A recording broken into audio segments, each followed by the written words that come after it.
करायचे, विषय भोगायचे, पण विषयासक्त व्हायचं नाही. जेवण करायचं पण सतत जेवण करणं बरोबर आहे का?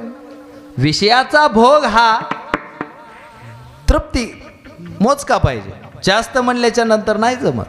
मग काय होतं, उपनिषदकाराने सांगितलंय, तुम्ही जर विषयाचा भोग अतिरिक्त घेत असाल तर सर्वेंद्रियाणाम जिरयंती तेजः, सर्वच इंद्रियामधलं पाटव्य नष्ट होतं, परमार्थाच्या कामाला काही लागत नाही. जसं नाथ महाराज म्हणतात, परिमळ गेलिया ओस फूल देती आयशा शेवटी देह तैसा.